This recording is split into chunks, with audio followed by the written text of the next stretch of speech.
What happens when family loyalty is just a mask for greed? When a birthday turns into a battlefield, a marriage hides silent betrayals, and a house becomes the center of a carefully planned lie. This channel is where the truth finally speaks. Here, you'll hear real feeling stories where entitlement wears the face of love, where husbands betray quietly, and where patience becomes the most dangerous weapon of all.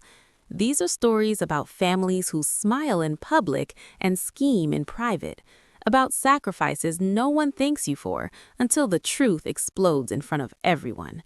No shouting, no dramatics, just cold facts, slow reveals, and revenge delivered through exposure, not rage.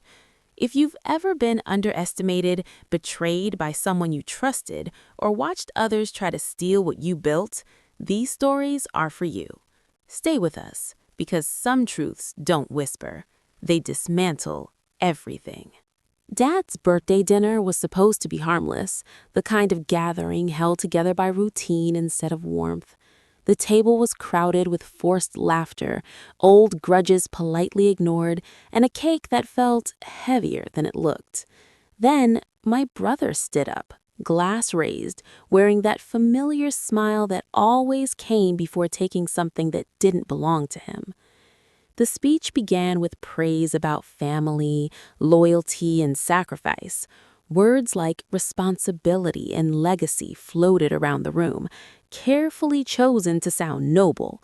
Then came the turn. Right there, between applause and half-chewed bites of cake, he announced it was time for me to leave the house. Said it calmly, like it was already decided. Claimed it was what Dad would have wanted. Claimed family had agreed. What made the air burn wasn't his arrogance. It was the way my husband stayed quiet. No confusion, no defense, just a slow sip of wine and eyes fixed on the table. That silence screamed louder than my brother's speech. Greed had rehearsed this moment, and loyalty had been sold cheaply. The house wasn't a gift handed down freely. It had been earned through years of care no one else offered. Hospital visits handled alone, late-night phone calls when Dad forgot where he was, repairs paid for quietly when everyone else said it wasn't worth it. My brother showed up only when there was something to claim. The betrayal deepened as pieces clicked into place. Private conversations my husband thought were forgotten, promises made behind closed doors about shared profits and quick sales. He believed marriage meant access, not partnership. He believed silence would keep him safe. Dad's eyes told a different story. Confusion turned into understanding as the truth surfaced. Documents retrieved, names read aloud, dates spoken clearly. The performance my brother planned collapsed in real time, exposed for what it was, a power grab wrapped in family language.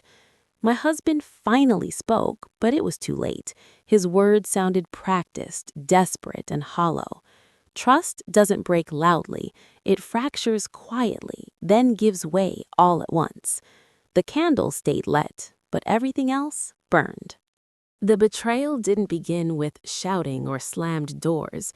It started with silence. A husband sitting beside me, nodding along as if nothing unusual was happening, as if the ground beneath our marriage wasn't already cracking. At first, that silence was mistaken for shock. Later, it became clear it was practice. There were signs long before Dad's birthday, late-night phone calls that ended too quickly, screens turned face down, conversations that stopped the moment I entered a room. Each excuse sounded reasonable on its own: work stress, family pressure, wanting to keep the peace. Trust made those lies easy to swallow. When my brother announced his plan to take the house, that silence returned. No defense, no confusion, just agreement disguised as neutrality. That was the moment everything shifted. Loyalty wasn't missing, it had simply been redirected.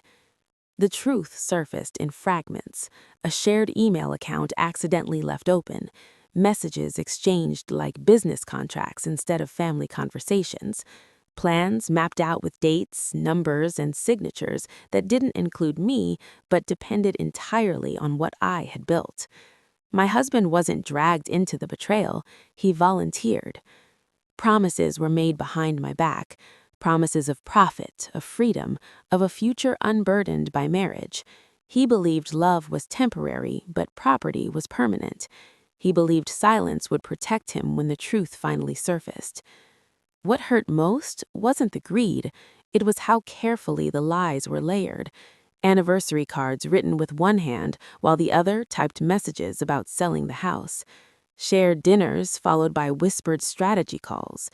A marriage performed convincingly enough to fool everyone but the truth. When confronted, the mask cracked. Words spilled out too fast, contradicting each other. Excuses tangled into confessions.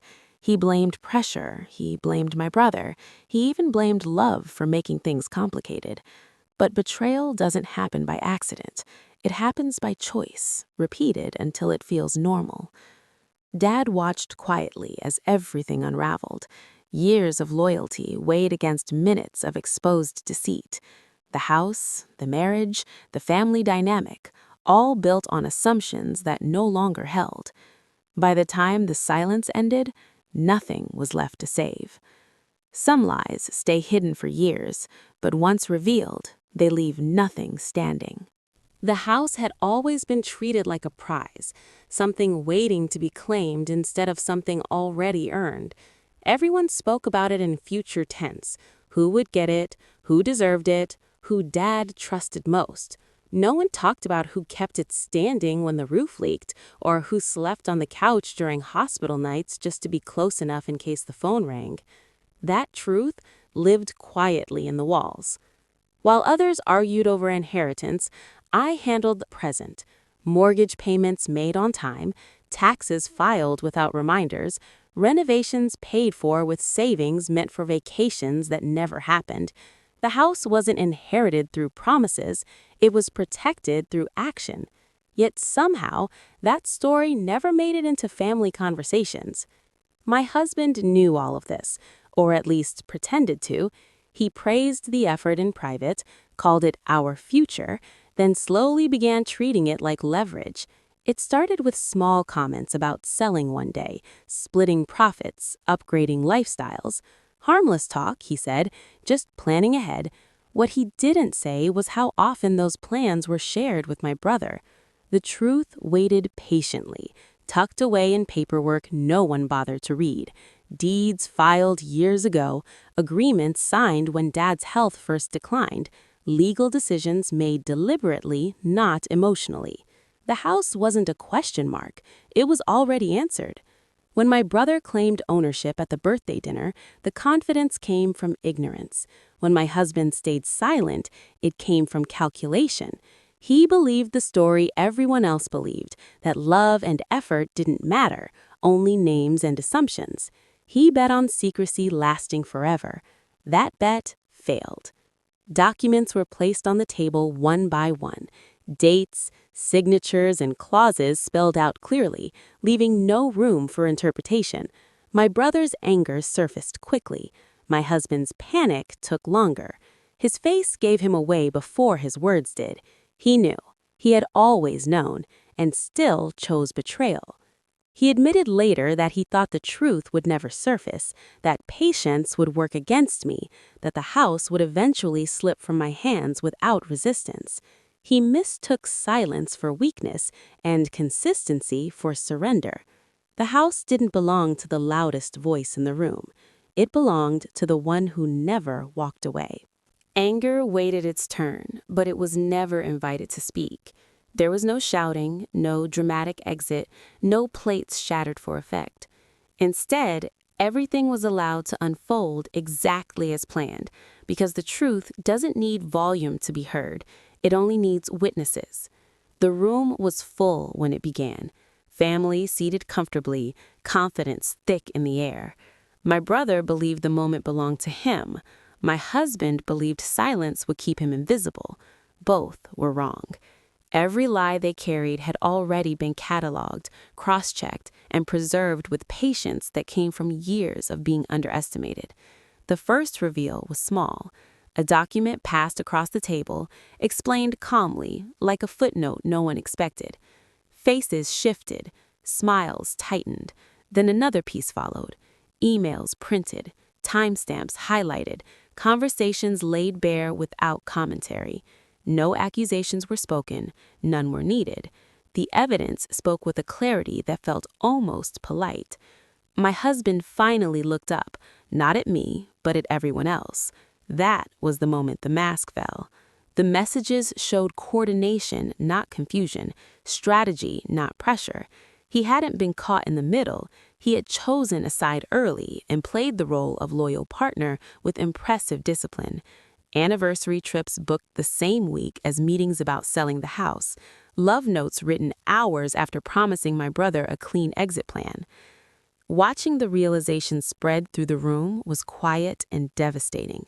Dad's disappointment landed heavier than anger ever could. My brother's outrage collapsed into embarrassment, and my husband, once so certain silence would protect him, started talking too fast, contradicting himself, trying to explain away intentions already proven. There was no satisfaction in watching him unravel, only relief. Relief that the truth no longer needed guarding, relief that every sacrifice finally had context, relief that patience had done what rage never could. The house stood unchanged, but everything inside it shifted. Power didn't change hands through force. It returned to where it had always been, carried by facts instead of threats. No one argued after that. There was nothing left to debate. I didn't raise my voice once. I didn't have to. If this story made you feel something, anger, shock, or quiet satisfaction, then you're not alone. These stories exist because betrayal is real, and truth deserves to be heard. Don't forget to like the video if you believe patience is power. Subscribe to the channel for more unforgettable family drama, hidden betrayals, and stories where silence speaks louder than screams.